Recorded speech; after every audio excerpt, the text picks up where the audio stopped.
Hi, everyone. Thank you, everyone, for coming. Welcome to Sex Workers' Rights, a discussion with Terri-Jean Bedford. This event has been brought to you by the Carleton Human Rights Society, a new club on campus which aims to bring together human rights majors and other interested students to discuss issues that we are passionate about and to attend and engage in human rights-themed panel discussions and events throughout the year. It is also brought to you by the CUSA Women's Center, a service on campus which opened up in 1976, which aims to bring the attention and solutions to the omissions, distortions, and inequalities that women continue to face today. Before the events begin, we would like to recognize that we are currently on unceded Algonquin territory. We would also like to acknowledge that this is a safe space. We have Mariah right over there. She is a counselor from Peer Support Services in the audience, so if anyone feels distressed at any time, she'll come over. As well, we have Janice and Claire. They're ASL interpreters here in order to make this event. They're here in order to make this event feel as inclusive as possible. First, we will be hearing from our keynote speaker, Terri-Jean Bedford. Ms. Bedford is a former sex worker and often referred to as Canada's most famous dominatrix due to her activity in the fight against prostitution laws. Canadian prostitution laws. In the 2013 ruling, Bedford versus Canada, Bedford challenged these anti-prostitution laws and brought them to the Supreme Court, arguing that they violated the Canadian Charter of Rights and Freedoms. These laws allowed prostitution itself to be legal, but criminalized many activities that commonly surround it, such as keeping a brothel, living on the avails of prostitution, and street soliciting. These laws, in turn, had a tendency to criminalize prostitution as a whole, and Ms. Bedford argued to harm as Ms. Bedford argued, brought harm to sex workers in Canada. In a unanimous ruling of 9-0, the Supreme Court voted in favor of Bedford and struck down Canada's anti-prostitution laws. Everyone, please give a warm welcome to Terri-Jean Bedford.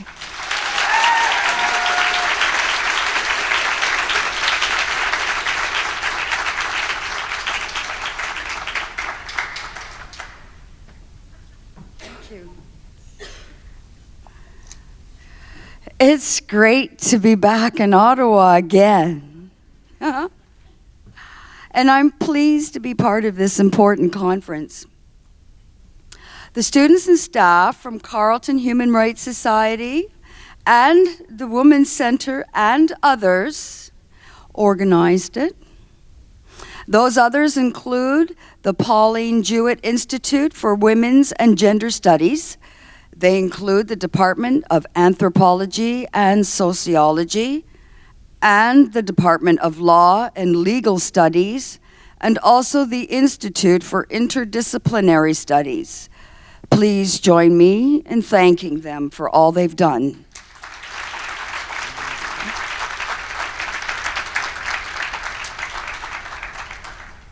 There are sponsors of the conference. Thanks to the Ottawa Public Interest Research Group, Carleton, the Rideau River Residents Association, the Graduates Students Association, the Carleton Disability Awareness Center, and other clubs and departments who helped out. Wow, Carleton certainly has very much to boast about. I'm told your dominatrix courses are first rate. And here's a riddle for you. What do a dominatrix and a woman professor at Carleton have in common? Answer, they both give you marks.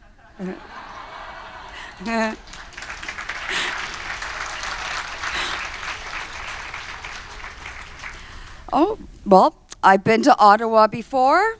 And I've been to Ottawa several times to fight the laws against the sex trade. In 1994, I was charged with running a body house, the Bondage Bungalow. The charges were thrown out of court in 1995. The Crown won their 1996 appeal, and in 1997, I'm sorry, this is getting in the way. Okay, I'll try to speak loudly. The Crown won their 1996 appeal, and in 1997, I was at the Supreme Court, which threw out my appeal. We went to trial in 1998. I was convicted, but to this day, I cannot tell you why. I lost my appeal in Ontario in 1999. The decision was legendary for how bad it was. In 2000, the Supreme Court in Ottawa refused to grant leave to appeal. Of course, during and before all that, I was in court many other times and in jail, all under the old laws, which were finally struck down as unconstitutional. And remember, most of what happens is not publicized. I wrote a book about that called Dominatrix on Trial.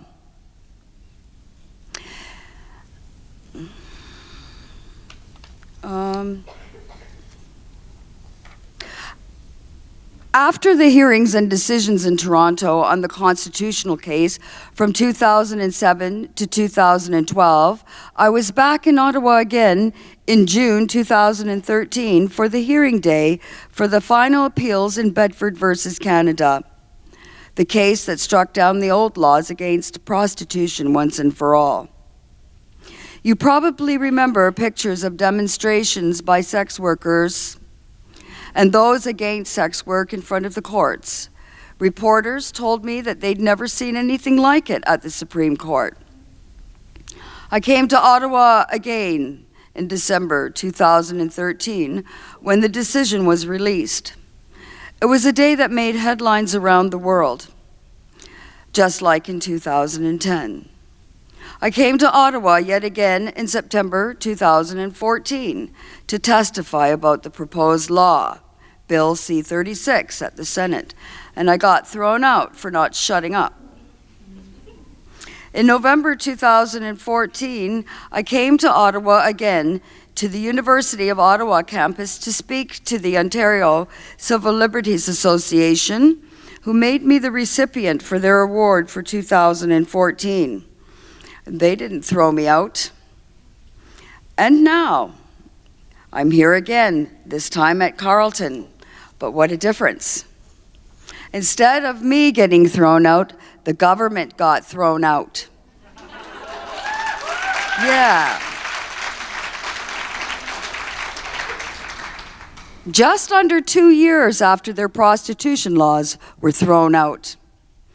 The new law, Bill C-36, is doomed one way or the other.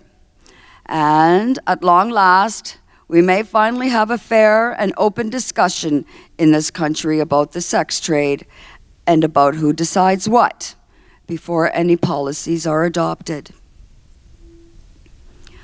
But before I tell you about what I think should be allowed and not allowed, I want to speak to you about why there is a sex trade and what it means in the real world.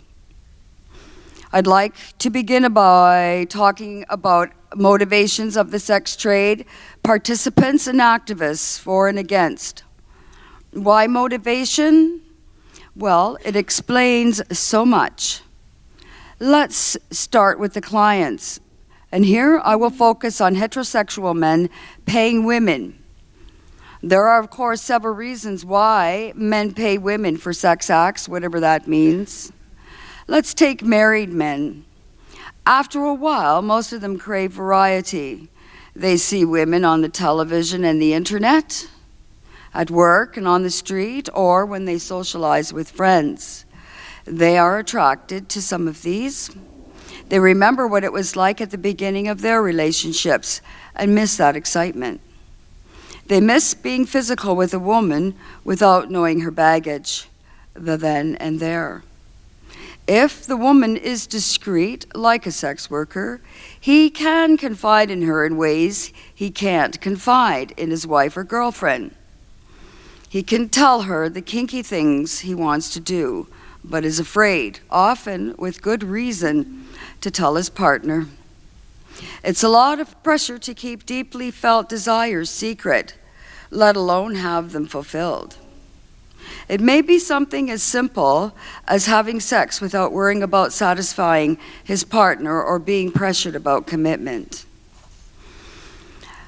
Then there are the clients who have no partners. They may be handicapped. They may be shy. They may be poor, too poor to marry. They may be separated or divorced, or they may simply not want to live with a woman or have a steady girlfriend. A man who has sex with a sex worker once a month is as sexually active as many couples married for several years, at least those couples that even stay together for several years. So, our clients have a piece in the puzzle of their lives available to them. Many have told me that knowing they were going to have a session with me once a month or whatever seemed to make the rest of their lives much better. It was a wonderful secret to have, and keeping it secret protected them from ridicule or damage to their relationships with their partners, if they had one, or their families. It is unfortunate that we have to live secretly so often in what we say and do, but that is reality. Now, on to the motivations of the sex trade worker. Well, why does anyone do anything? Usually it's because they need an income or more income. Usually, how many women want to clean toilets for a living? How many want to work in a factory for low pay? How many want to serve in the armed forces and get sexually harassed and persecuted if they complain about it? The point is that few people would do their jobs for free, even if they had big savings, and they often choose to follow the money. Sex workers can make good money. You may only need a few hours a month for the administrative parts of the job, and seeing a client once a week might provide enough income to get by. It may not be the only thing you do for money or the only thing you do. Some students work their way through university, and some see only one client or a few. Some have sugar daddies. They can work around their class schedules and so forth. Other sex workers work for agencies. Others are in business for themselves. Women want to be desired and pursued. Being paid for their time and attention is very flattering to some. Some women enjoy sex with multiple partners. I could go on with examples of why women may be attracted to sex work, but at the bottom of it is money. If the government wanted to reduce sex work among those less inclined to it, the best way is to invest in higher welfare for single mothers and in daycare centers and in collecting court-ordered payments from deadbeat dads. Now, how does one go about being a sex worker in a safe setting? Well, for one, have a steady location with others on the premises who can act as security. When I had my houses, I had a baby monitor hidden in the room with my security employee in another room who was on alert when I had clients. The clients never knew, although they were told security was on the premises.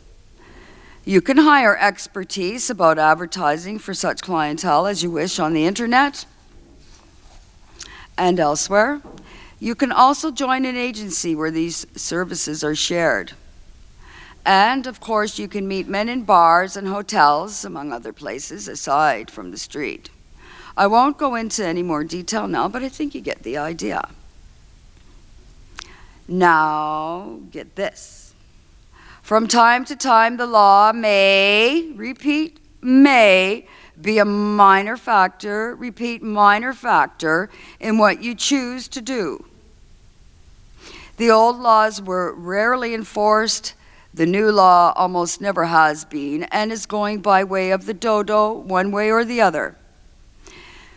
The authorities only have the resources to concentrate on clear cases of human trafficking, underage sex workers, and clear violence against women that comes to their attention. Even if the new law was upheld and vigorously enforced, the trade would just go further underground, and the worst aspects would proliferate. Prior to 2010, the prostitution laws were a mess. The sale of sex was legal, as was its purchase. But if it was done from the same location repeatedly, or if someone earned an income helping a sex worker, or if people communicated for the purpose of paid sex, they were breaking the law. Not only that, but sex acts were not listed. For example, if I tied up and whipped a client, and I've done plenty of that, especially to professors, under what circumstances is it a sex act? I think you get the idea. Not only that, but the laws themselves endanger people engaged in illegal activity, paid sex. Professor Alan Young organized and led a constitutional challenge to the prostitution laws. I was one of 3 plaintiffs. Val Scott and Amy Leibovich were the others. In 2010, almost 2 years after the hearings, after almost 2 years of hearings and 1 year of deliberation, Judge Susan Himmel issued a 131-page decision, and I quote from my book what she said. She found that our application was right. The laws against communicating for the purposes of prostitution, living off the avails of prostitution, and keeping a common body house were unconstitutional for a number of reasons. For one thing, they did not achieve their objectives, but in fact worked in the opposite direction. She agreed that the laws prevented prostitutes from protecting themselves, and that the laws protected the perpetrators of violence against women more than they inhibited such violence. She agreed that indoor prostitution was safer than street prostitution. She agreed that the current prostitution laws were only minimally enforced. She agreed that the laws were too broad, leading to unelected officials distinguishing right from wrong. She agreed that striking down the laws would not lead to a dramatic increase in prostitution. She pointed out that numerous other laws are already on the books to combat the worst aspects of the sex trade. So, the judge was saying that the laws themselves were illegal. The government fought our application. They spared no expense. They appealed when there were no grounds to appeal. They offered crap as evidence and argument. Above all, they wanted the issue to go away for as long as possible. They did not want to be in the position of having to tell women when and under what conditions they could engage in sex acts. They did not want to define what are and what are not sex acts. They knew that women were being abused and killed because of the laws. They knew from the evidence in our case, but they also knew from the Picton inquiry, where the judge said the laws were the cause. They knew because of the epidemic of missing and murdered Aboriginal women into which they refused to call an inquiry. They knew, but they put themselves first and kicked the can down the road. They lost right down the line, and the Supreme Court laid down guidelines for any new laws that might come along. The government, as we predicted, brought in the variant of the so-called Nordic model, which penalizes the purchasers of sex acts and those such as advertisers who assist sex trade workers with their business, but does not charge those selling sex. As predicted, the new law was not constitutional in the view of independent legal experts. Professor Alan Young, in his testimony before the Senate, annihilated the law's constitutionality. The witnesses appearing in support of C-36 gave the same crap that was rejected by the courts. Conservative commentators prostituted themselves to support the bill. Overpaid and underworked trained seals. C-36 replicated the flaws of the old laws and was no less unconstitutional. So why did Harper government bring in Bill C-36? Why did they spend endless dollars on lawyers, biased witnesses, and other lackeys to appeal the findings of a trial that struck down the prostitution laws, or to defend the shameful Bill C-36? The answer is they were pandering. Religious Christians and others did not want women to have the freedoms they now have. These same donors to Mr. Harper and his party fought against access to abortion we now have. They fought against same-sex marriage. Mr. Harper, pandering to these types of people when he fought court rulings on safe site injections, medical marijuana, and mandatory minimum sentences. He said he was being tough on crime. He lied. For example, if Mr. Harper was really interested in protecting women as he claimed, he would have at least spoken out against wife beaters, deadbeat dads, lack of daycare or affordable housing, high tuition for women students from non-privileged backgrounds, or shortages of women's shelters, or shelters who accept family pets so the wife beaters don't use the pets as hostages. On these matters, and on matters like prison overcrowding and the wrongly convicted, or backlog courts, or the cost of legal representation, he was silent. He talked about the rights of victims. What about the victims I just mentioned? Again, pandering to a base of donors and a base of voters. It was no different with the sex trade. He acted like he was promoting more missing women. No wonder he refused to call an inquiry into the missing Aboriginal women. The courts had already told him that the laws he was advocating were part of the cause. And then, with C-36, he doubled down. Under Mr. Harper, human trafficking has become rampant. Tough on crime? Please. He and his so-called justice ministers were even caught up in their own lies. Mr. McKay and his officials were testifying in support of C-36 when he and his officials were asked about the constitutionality of C-36 being questioned extensively by reputable legal experts. They said there was no need to refer the law to the courts. Then, within minutes, when asked what acts were sex acts under the law, they said the courts would have to decide. I've spoken elsewhere about Mr. McKay's record regarding sexual and minority harassment in the armed forces when he was minister. Mr. McKay is a national disgrace, as is Rob Nicholson, his predecessor as justice minister.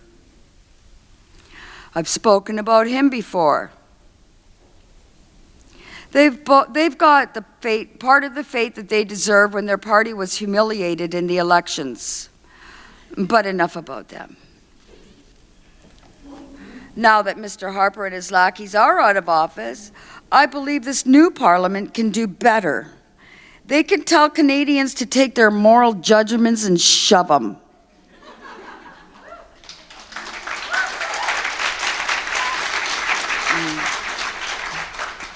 Instead, crack down on those trafficked and undocumented foreign women as nannies and farm workers. Crack down on corporate crime. Crack down on terrorists. Crack down on polluters. And like I said before, have the authorities help women who are forced to stay or do what they do, and not on women who are acting freely. Stay out of the lives of private sex lives of consenting adults. Show some courage on that issue. The people will approve. Not all of them, but enough. Tomorrow, the new Parliament will meet for the first time in 2 days. Tomorrow, the new Parliament will meet for the first time, and in 2 days, the throne speech will be delivered. We may hear more of the new government's pending decisions on what to do about the sex trade. They have already committed to repeal or amend C-36.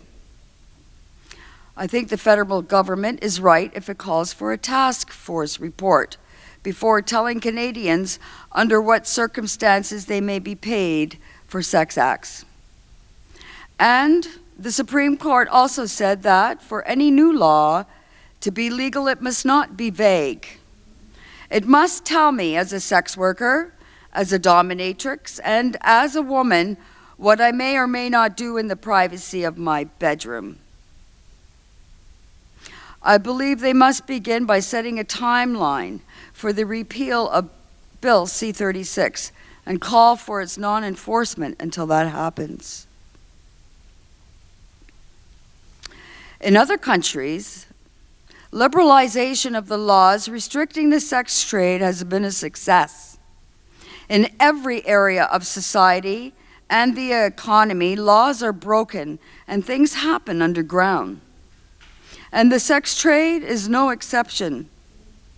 Yet, for their own purposes, governments or journalists cherry-pick the so-called evidence.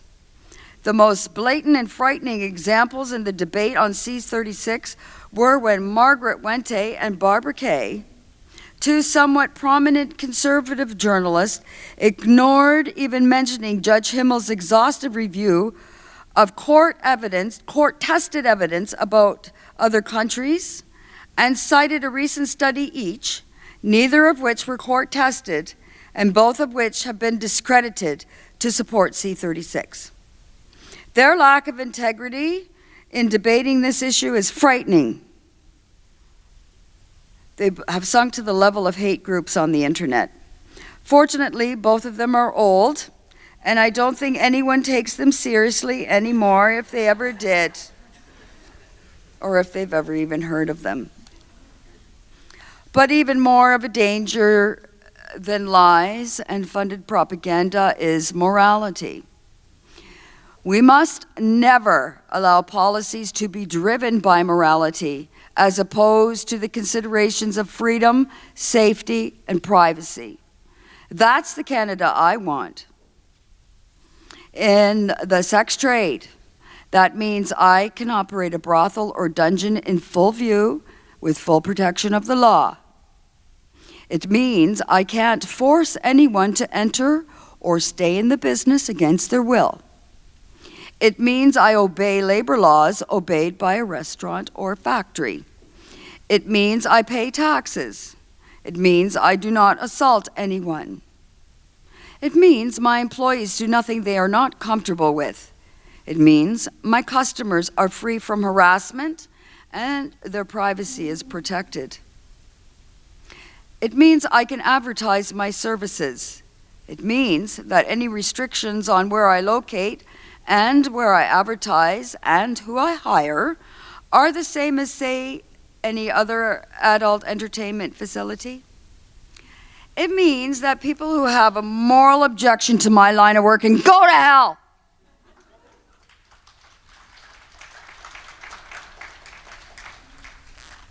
These are the same people, all too often, who object to birth control, equal pay for women, homosexual relations, same-sex marriage, interracial marriage, and more.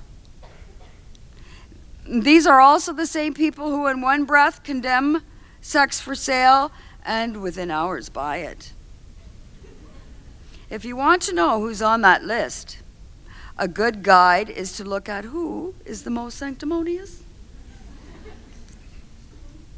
I hope historians and other researchers will tell stories of those who for decades fought for the freedoms and protections of sex workers and the members of the LGBT community.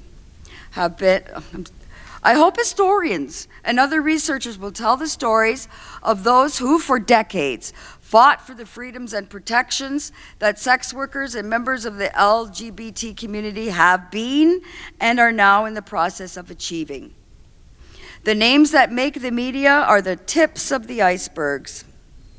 Great changes take time, money, effort, perseverance, savvy, and many good people to come about. As you hear the presentations over the next day or so and read the materials you are being provided, you will see that some things are getting better in Canada, and you will find out more about how and why that has come to pass and share your findings. We are obviously at a landmark time in deciding the most crucial questions on issues relating to the sex trade. But in my view, the most crucial question should be asked most often. The question is 2 words. It is the question at the heart of almost every level of almost every issue. Here are the 2 words. Who decides? I want to thank you again for having this important conference and for inviting me here tonight.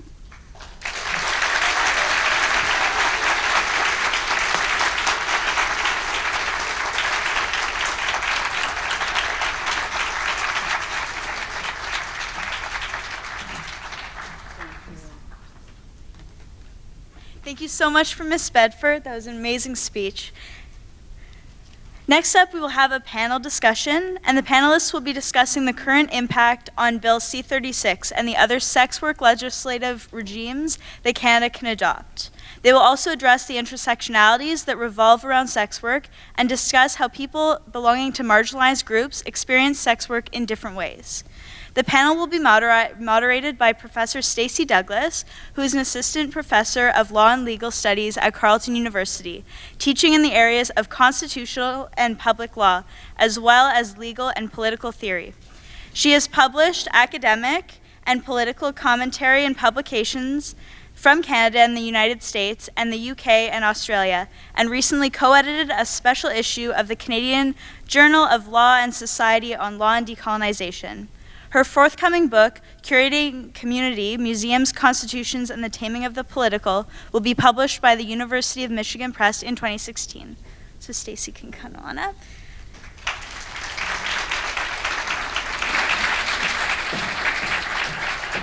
The panel will also be moderated by Sally Johnson, and she's a third-year human rights and law student who is also the VP External of Carleton Human Rights Society. So welcome to Sally.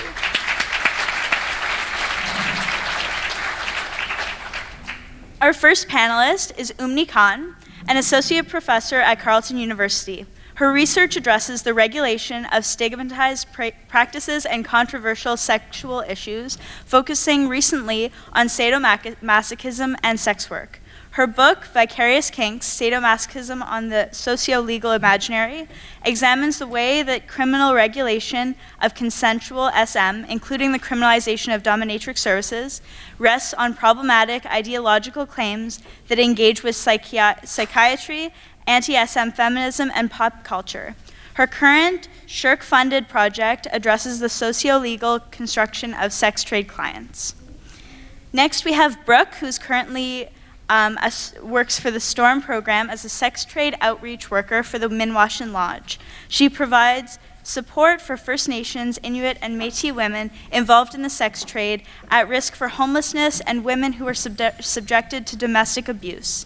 She is an advocate for vulnerable women, and she works within the harm reduction-based framework. She also comes from a medical background as a lab technician, and her main objective is to be the voice for women who cannot be heard.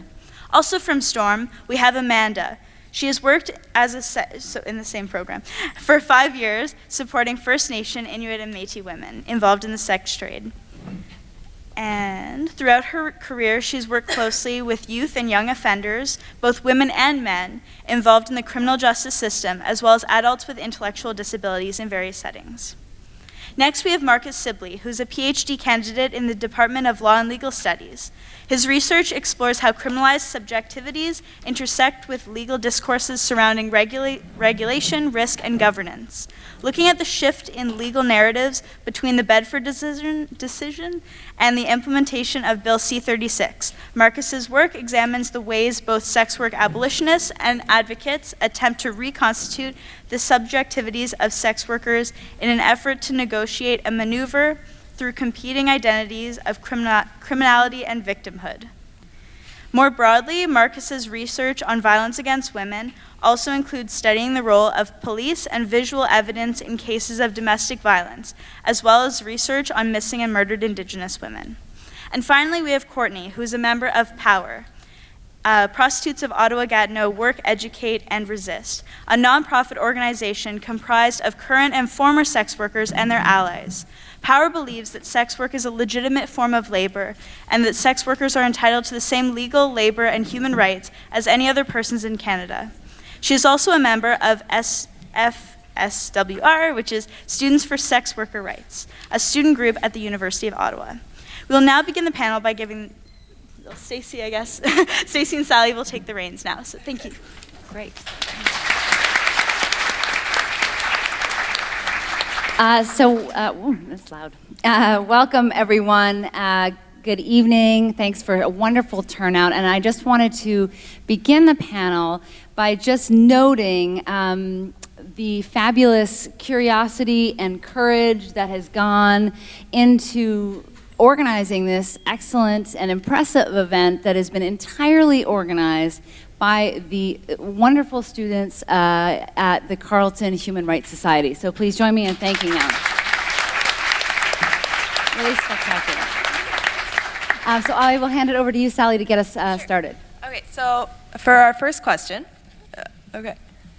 on the National Day of Remembrance and Active Violence Against Women, Bill C-36, the Protection of Communities and Exploited Persons Act, came into force in Canada.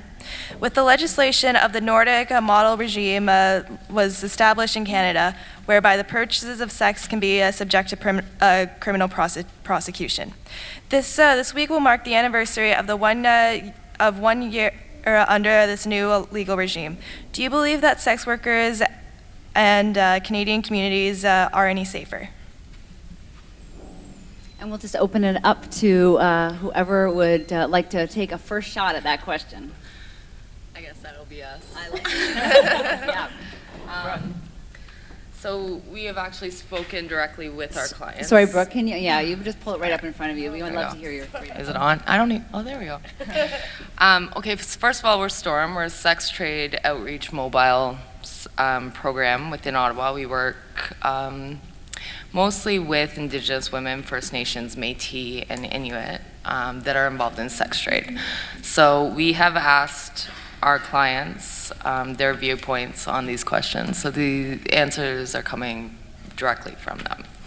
After discussing Bill C-36 with the women who require our services, we've been told that although the charge of prostitution has been taken off the women and supposed to be, more directed to the Johns or the purchasers of sexual acts, the women find that they are still prosecuted for a criminal offense, but more on an unrelated charge. So possession of narcotics, drug paraphernalia, intent to sell. They're finding that they're still being prosecuted criminally, just not for prostitution. We've also been told by the women that because of Bill C-36, it has forced them into engaging into unsafe situations, not allowing the proper time to be able to assess or screen their clients appropriately. Also, forcing them into isolated areas that, they may not be seen or heard if something were to happen. So that's what we've been told. Amanda, did you want to add anything to that? No. I think she pretty well covered it. Yeah, sure. Great. Courtney, do you have anything to add to that? Hi. Sorry, I'm a little bad at this. So I just kind of really like to point out the language involved in the law. So it's the Protection of Communities and Exploited Persons Act. So this is kind of implying that communities need protection from sex workers in some way, whether that's like a health aspect. A lot of the conversations that go on are, sex workers leave condoms in our neighborhood, or there's, needles lying around. A lot of it is protecting people against the harms of sex workers.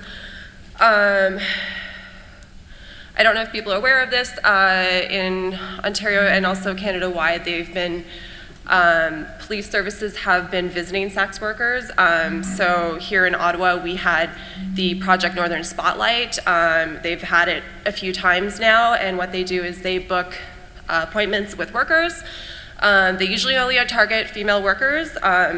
Again, with the language of this act, they're mostly looking at women and children. We're not looking at trans people involved in prostitution. We're not looking at the male workers either. The language is also very male-centric as when they're talking about clients.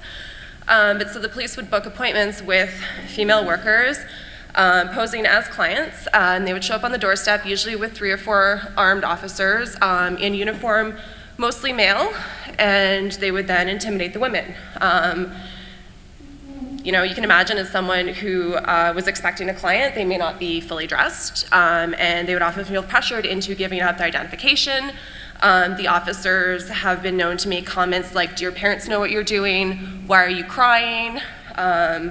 When the workers went to report this to the police, they were told, "Well, we know that you're not doing this against your will now, so we're not going to come back."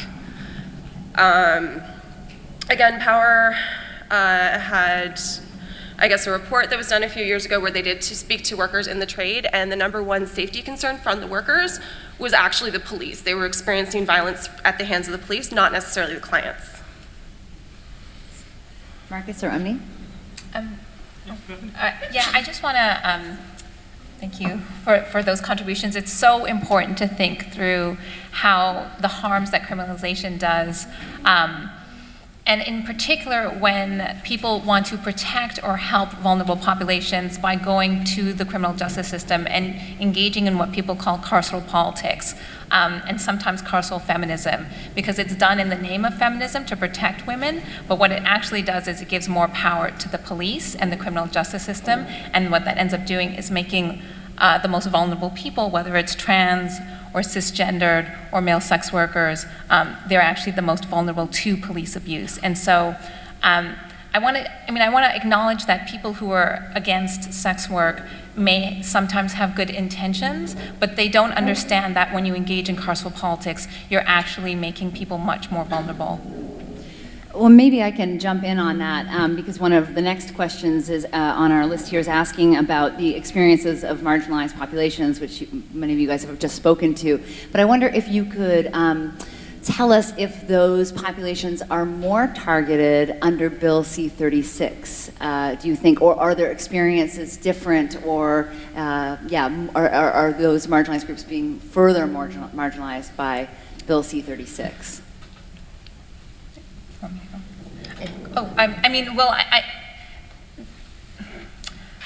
The criminal law will always target the most marginalized people. It'll be the people who are engaging in more survival sex work, people who have less options. And so the stigmatization now, I think, has intensified because sex work is now directly criminalized. And so that has a detrimental effect on the most marginalized people who are engaging in kind of the most marginalized work. We're speaking on a Indigenous, most of our clients are Indigenous. We work through an Indigenous organization. I believe that with or without Bill C-36, they would still be marginalized, and at risk. When we're speaking about Aboriginal people, they're easy prey. They're more likely to come from poverty, drug addiction backgrounds, mental health issues, post-traumatic stress, intergenerational abuse, going all the way back to the residential school systems. I think a lot of it is survival sex, to be 100% honest, in the community that we deal with. I believe that a lot of it is addiction focused. We see a lot of women that provide sexual services to feed an addiction, which stems from bigger rooted issues. So when we're looking at marginalized women or Aboriginal culture or Aboriginal, clients, which is who we serve the most, yeah, they are definitely targets, with or without the bill. I think that when you engage in carceral politics, like Marcus, right. as Omni highlights, essentially what you're doing from a political standpoint, from a fiscal standpoint, is siphoning money into the criminal justice system. And you're empowering the police, right, as an institution. And so what that does is takes money away from outreach programs, from social services, from addiction services. That can actually, help people, sorry if you can't hear me, help people who are sort of caught up in some of these other broader and deeper historical and social issues, right? When you turn to the criminal justice system, you are making it a issue of criminality or crime rather than of social policy, right? Sally, I'll just ask everyone, make sure please do speak right into the microphone so our lovely audience can hear effectively. So pull it up closer, Marcus, don't pull it away. Sally, do you want to ask the next question? Can I add something to that, actually? Oh, sure. Okay. Sorry, just also when you label people as victims, so kind of building upon this, a lot of people are not able to be honest with maybe the social supports that they have. So like social workers, they can't disclose their income or what they're doing because they fear that a child might be taken away.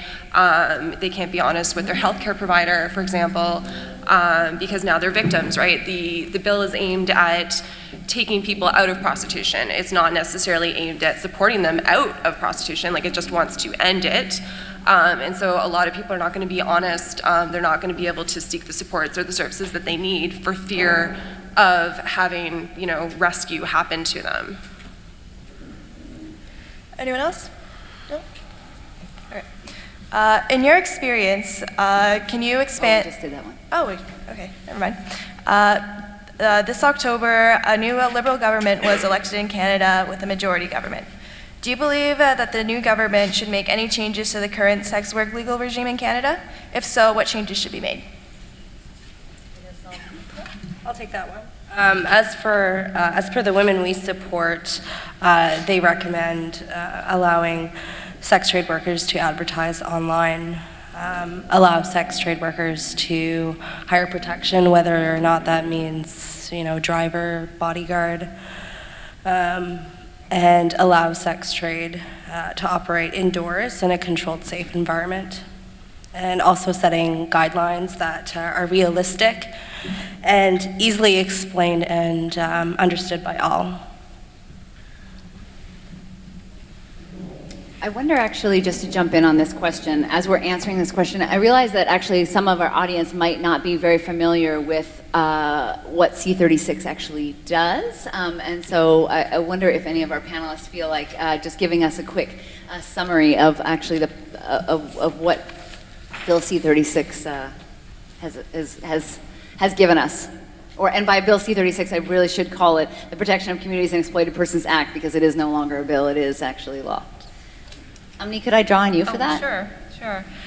So before the bill, I think Ms. Bedford explained prostitution wasn't directly criminalized, but all the ways that you could engage with it was criminalized, so solicitation, running a brothel, and after the Supreme Court decision that found the laws unconstitutional, the bill adopted what people call the asymmetrical criminalization model. So in effect, buyers and third parties are criminalized, but sex workers are in theory not, but as we've heard, they get criminalized in these peripheral ways. And so it's really a question of thinking about what's on the books and what actually happens to the people on the ground.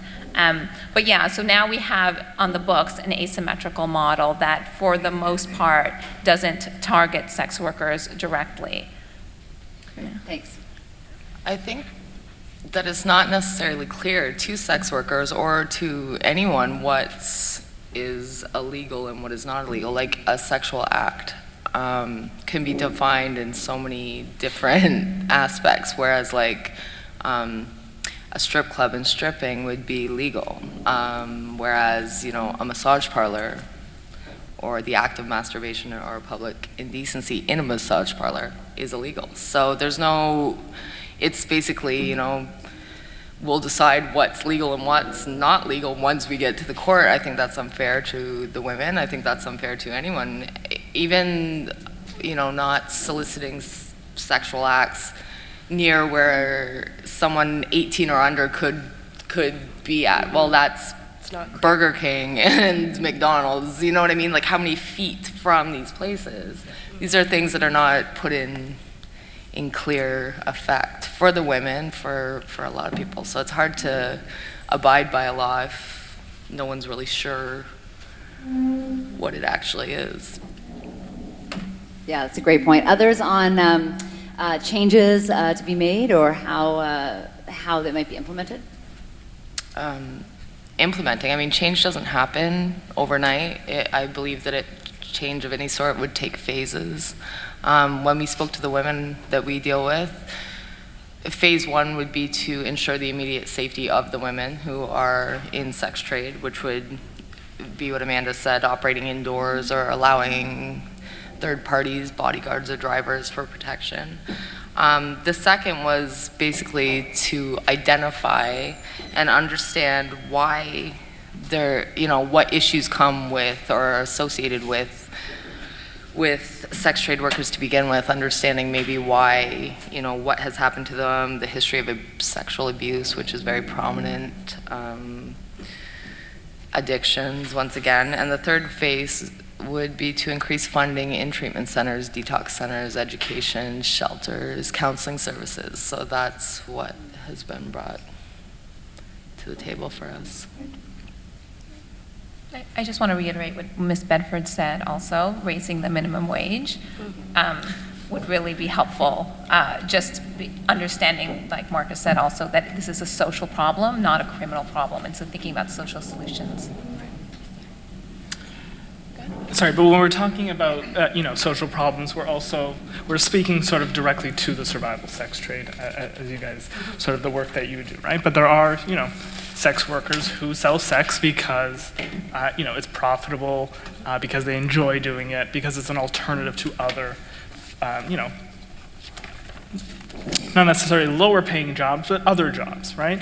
And so criminalization is it just doesn't help at all, really. As simple as that. As a short answer, I would say, we need to decriminalize, repeal the law. Decriminalize, Power's position is also for decriminalization. We believe that laws specific to the sex trade should not exist, that laws similar to, or the laws that apply to any other form of labor should be there. We have laws against human trafficking, we have laws against exploitation, so we don't need to create new laws specific to one industry only. There's a lot of talk about legalization versus decriminalization. We actually don't advocate for legalization, and when I talk about legalization, I'm looking at like the Nevada brothels, for example, and there's problems with legalization. So currently, women that go down to work in these brothels will have HIV and STI testing when then they're no longer able to leave the ranch. The idea is that if they go into town, they might have sex unpaid, contract something and come back to the ranch, So they're actually confined to where they want to work out of for a period of time. Could be weeks, could be months. There's also problems with that in the, people that may have criminal records, people that may have problems with addiction, like you're targeting groups that are already marginalized, it's kind of creating this, I don't know how to word it, this ideal version of the high-class hooker. So when we look at, and I'm sorry to use that language, but that's the one I use, when we look at movies and TV shows like the Belle de Jour TV show, we have this idea of a very high-class worker, and that's not everyone, right? And I don't think laws should be reflective of a moral idea. Like, really what we're looking at is labor rights and human rights, and that applies to anyone, no matter what background they're coming from. Maybe I can jump in on that. As a segue, you were talking about representations of sex workers in movies, and of course we know the images that we get from Pretty Woman, and there's all these proliferating images now, idealizing, or maybe not idealizing, maybe that's strong, but lots of images of sex workers. And I suppose we've been talking about legal reform for protecting sex workers just now, but what about decreasing the stigmatization of sex workers? Does that necessarily follow from legal reform, or is that a separate question? And if so, what do we do about that?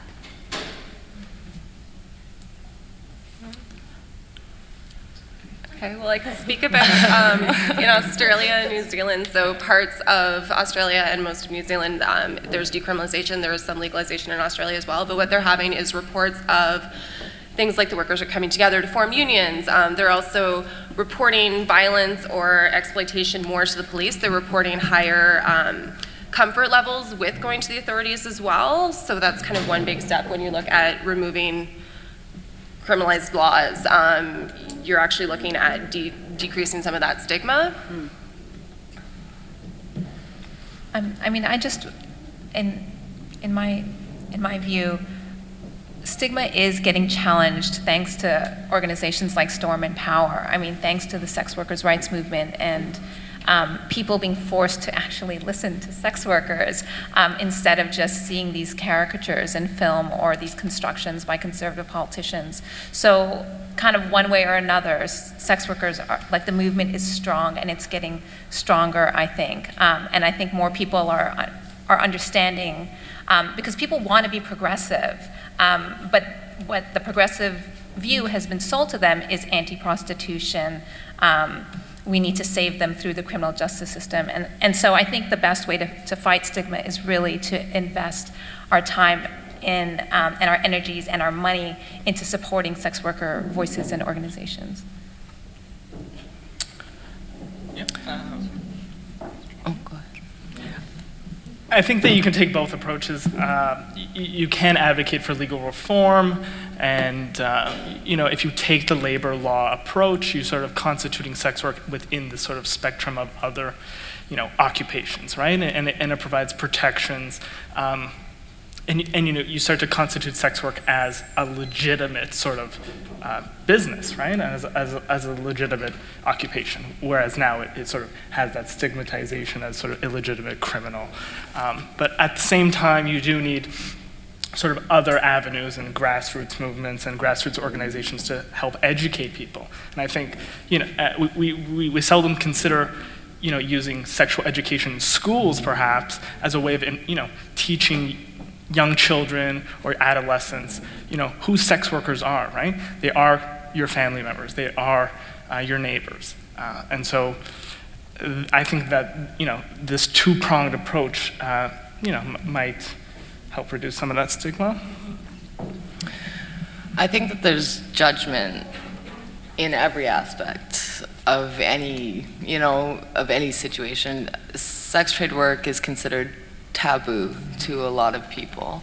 So there's going to be judgment carried with that. But we even noticed, we started a peer partnership program with our program where we take one of our women or our clients out with us once a week to work with us. Just, she's involved in our, our stops and our clients and who we're seeing, and to just make it more publicized, because people have certain stigmas they're holding on to even when encountering, oh, she was a sex trade worker, we didn't know that. I mean, people are people, you know what I mean? No one's above or less than anyone else, and I think there's so many thought processes associated with sex trade workers that it shocks people when there's a sex trade worker sitting right beside me. We're both speaking the same language. We're both carrying on the exact same conversation, and it shocks people who have that judgment with them. You know what I mean? So even just making it more public, or making it more, you know, known, I think, instead of pretending that things don't exist or ignoring situations, or, you know, holding, I don't know. I think that's, our partnership program has been a hit. It's, you know, it's brought two different worlds together, kind of, so it's nice. Okay, so our final question this evening. How can the government ensure that sex trafficking is still prosecuted by the Canadian law, and those involved in forced labor are unable to exploit loopholes within the new sex work framework?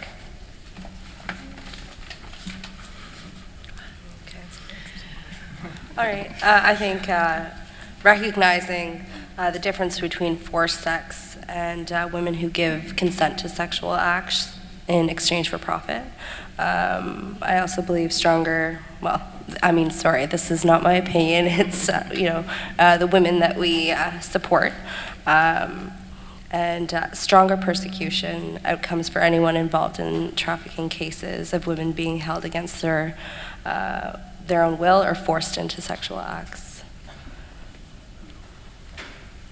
I don't know if you have anything to... Strong adherence to the present and existing laws with trafficking, because there are very different laws associated with human trafficking than there would be with sex trade work. So, you know, keeping on that same page, but recognizing the difference between the two, for sure. Yeah, I think that, you know, there are already provisions in the criminal code that address sex trafficking in general. So I don't think that the approach, it has sort of been the normal approach for abolitionists to take on the idea that sex trafficking laws would reduce demand for sex, which is sort of a fallacy. The two are not necessarily correlated. I don't know how you feel about that. I honestly don't know, because we had laws against human trafficking, and that didn't work, so I don't know why they think that slapping new laws on top of those is somehow going to change anything. I don't know, I don't like involving people in the criminal system. Aside from the people that do the exploiting, I'd rather not see people who are victims of sex trafficking involved in the law. I'd rather see them connected with social services. I'd rather see maybe our law enforcement systems like working with more grassroots movements to actually connect with these people in a unintimidating manner, instead of having police officers arrive at people's apartments knocking on the door. I'd rather have street outreach, for example, or talking to groups. Power's been trying to talk to the Ottawa police for years now, and they're not awesomely cooperating. Yeah, very shocking.